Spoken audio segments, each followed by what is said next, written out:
முருகன் அருளால் முடியாதது ஒன்றுமில்லை. இன்னைக்கு செவ்வாய்க்கிழமை முருகனோட அருளால் நமக்கு என்ன மெசேஜ் கொடுக்குறாருன்னு பார்க்கலாம். இந்த மெசேஜ் பார்க்குறவங்க மனசுக்குள்ள முருகனை நினச்சி ஓம் முருகான்னு டைப் பண்ணுங்கள். உங்களோட லைஃப்பில் நிறைய பேர்டன்ஸ் எடுத்துட்டீங்க, நிறைய சுமைகளை சுமந்துட்டீங்க. இதுக்கு மேலே வெயிட்டை உங்கள் மேலே வைக்கவே முடியாது. அந்தளவுக்கு ஒரு பெரிய ரெஸ்பான்சிபிலிட்டிஸ்லாம் எடுத்திருக்கீங்க. ஸோ அதெல்லாம் எடுத்துகிட்டு நீங்கள் தனி ஆளாக சுமந்து கஷ்டப்பட்டு வந்துட்டுருக்கீங்க. நீங்கள் முருகனை உங்களோட மனசார நம்பி வேண்டிகிட்ருக்கீங்க.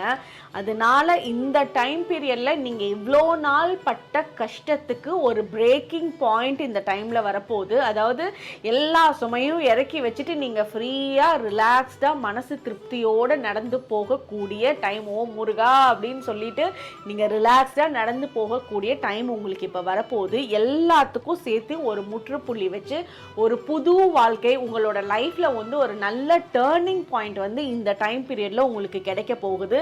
நீங்கள் எல்லாத்துக்குமே உங்களோட ஓன் டிசிப்ளின்னால சில விஷயத்தை சேஞ்ச் பண்ணுவீங்க.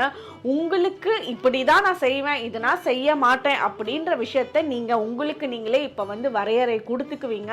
அதுக்கு முருகனோட அருள் கூடவே இருக்கு. உங்களோட வாழ்க்கையில் உங்களோட நடந்துட்டு இருக்கக்கூடிய பிரச்சனைகளில் ஒரு கம்ப்ளீட்டாக பிரேக் பண்ணி ஒரு புது வாழ்க்கையை உருவாக்குறதுக்கு முருகன் உங்களுக்கு ஒவ்வொரு வழியை காட்டிட்டு இருக்காரு. அந்த வழியை பயன்படுத்தி நீங்கள் மென்மேலும் வளர்றதுக்கு உண்டான அமைப்பு இந்த டைமில் நடக்க போகுது. ஓம்